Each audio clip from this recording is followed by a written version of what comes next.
پہلے زمانے میں بیٹیوں کی عزت نہیں ہوتی تھی، لیکن جب حضور آئے تو پھر بیٹیوں کو عزت ملی۔ حضور آئے تو بیٹیوں کو زندہ دفن کرنے سے روکا گیا۔ یہ حضور کی برکت ہے کہ آج کوئی اپنی بیٹی کو زندہ دفن نہیں کرتا۔ لیکن کچھ لوگ آج ایسے بھی ہیں کہ جو بیٹیوں سے نفرت کرتے ہیں، گھر میں بیٹی پیدا ہو جائے تو نحوست سمجھتے ہیں۔ ایسے ہی ایک بادشاہ تھا جو عدل اور انصاف والا بادشاہ تھا، لیکن اسے بیٹیوں سے نفرت تھی۔ وہ یہ چاہتا تھا کہ ہمارے گھر میں کوئی بیٹی نہ پیدا ہو۔ دوسروں کے بارے میں اس کا کچھ خیال غلط نہیں تھا، لیکن اپنی بیٹی اسے پسند نہیں تھی۔ اس نے اپنے ہاں کہہ رکھا تھا کہ ہماری جتنی بیویاں ہیں ان سے کوئی بھی بیٹی نہیں ہونا چاہیے۔ لیکن اللہ تعالیٰ عطا کرنے والا ہے، اللہ تعالیٰ بیٹا اور بیٹی دینے والا ہے، اور اللہ کی عطا کو کوئی روک نہیں سکتا۔ اس نے اپنی بیویوں سے کہہ رکھا تھا کہ ہمیں بیٹی نہیں پسند ہے، اگر جس کی بھی بیٹی ہو گئی تو ہم اس کو قتل کر دیں گے۔ تو اللہ کا کرنا ایسا ہوا کہ اس کی بیوی حاملہ ہوئی۔ کچھ دنوں کے بعد اس کے یہاں بچے کی پیدائش ہوئی۔ وہ باہر گیا ہوا تھا، کسی کام کے سلسلے میں باہر گیا ہوا تھا، بیوی حاملہ تھی، تو بچے کی ولادت ہوئی، اور اللہ کا کرنا ایسا ہوا کہ بیٹی پیدا ہوئی۔ جب بیٹی پیدا ہوئی تو اس کی بیوی بہت ڈر گئی، ملکہ بہت ڈر گئی کہ جب بادشاہ دیکھے گا، میرا شوہر دیکھے گا تو میری بیٹی کو قتل کر دے گا۔ اس نے کیا سوچا کہ ایسا کرتے ہیں کہ کسی کو یہ اپنی بیٹی دے دیتے ہیں، وہ ہماری بیٹی کو پال لے گی۔ تو اس نے نظر دوڑائی تو ایک بوڑھی دائی تھی، بھروسے کی تھی۔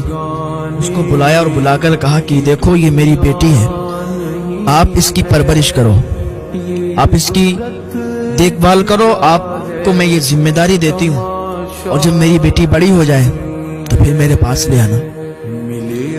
وہ دائی اماں کو اس نے بیٹی دی اور کچھ رقم اس کو دے دی تاکہ وہ اس کی پرورش میں کوئی کمی نہ رکھے۔ وہ بوڑھی دائی تھی، اس کو لے کے اپنے گھر چلی گئی۔ محل میں یہ مشہور ہو گیا کہ بیٹی مری ہوئی پیدا ہوئی تھی۔ جب یہ مشہور ہوا، بادشاہ آیا، اس کو بتا دیا گیا کہ تمہاری بیٹی پیدا ہوئی تھی جو کہ مری ہوئی تھی، اور دائی اماں نے بھی کسی کو نہیں بتایا تھا۔ یہ سارے کام چپکے سے ہو رہے تھے۔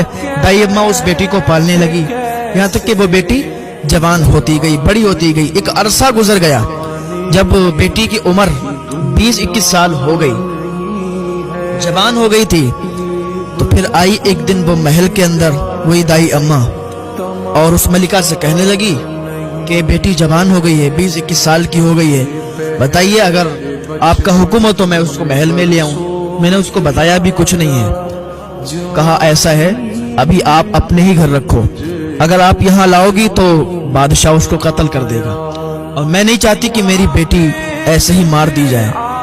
ماں ہوتی ہے نا، اس کو اپنے بچے سے بڑا پیار ہوا کرتا ہے۔ ماں کے سامنے اگر آپ اس کے بچے کو تکلیف پہنچاؤ گے تو وہ سہ نہیں سکتی، اسے برداشت نہیں ہو سکتا۔ ماں ہوتی ہے یار۔ تو اس نے منع کر دیا۔ بادشاہ ایک دن شکار پہ نکلا تھا۔ بادشاہ گیا تھا جنگل کی طرف، شکار کے لیے جا رہا تھا، تو راستے میں اسی بوڑھی دائی کا گھر پڑ گیا۔ بوڑھی اماں کا گھر پڑا تو بیٹی بادشاہ کی وہی تھی، 20-21 سال اس کی عمر ہو چکی تھی، اور اتنی خوبصورت تھی کہ اس شہر میں اس سے زیادہ کوئی خوبصورت لڑکی نہیں تھی۔ بادشاہ کی جب نظر اس پر پڑی تو بادشاہ نے اپنے وزیر سے کہا کہ سنو یہ کون لڑکی ہے؟ تو وزیروں نے کہا کہ یہ اس بوڑھی دائی کی بھانجی ہے۔ بوڑھی دائی نے سب کو یہ بتا رکھا تھا کہ میری بھانجی ہمارے یہاں رہتی ہے۔ تو بادشاہ نے کہا کہ تم سب لوگ کل اس کا رشتہ لے کے آنا، مجھے یہ لڑکی پسند ہے، میں اس سے شادی کرنا چاہتا ہوں، اس سے نکاح کرنا چاہتا ہوں۔ وزیروں نے کہا ٹھیک ہے۔ دوسرا دن ہوا، وزیر اور سپاہی اور کچھ چند لوگ مل کے اس بوڑھی دائی اماں کے ہاں گئے، اور بوڑھی دائی سے کہنے لگے کہ بادشاہ سلامت کو آپ کی بیٹی بہت پسند آئی ہے اور وہ اس سے شادی کرنا چاہتے ہیں، آپ اگر اجازت دیں تو بادشاہ کی شادی اس لڑکی کے ساتھ کرا دی جائے۔ بوڑھی دائی نے جب اتنا سنا تو پیروں سے زمین کھسک گئی، کیونکہ اس کو ہی تو معلوم تھا کہ یہ بیٹی اسی بادشاہ کی ہے، اور وہ بادشاہ اس سے شادی کرنا چاہتا ہے، یہ کیسے ہو سکتا ہے؟ اس نے کہا نہیں، میں یہ رشتہ منظور نہیں کر سکتی، اس لیے یہ میری بھانجی ہے، میں بہت غریب ہوں، میری حیثیت کیا ہے کہ میں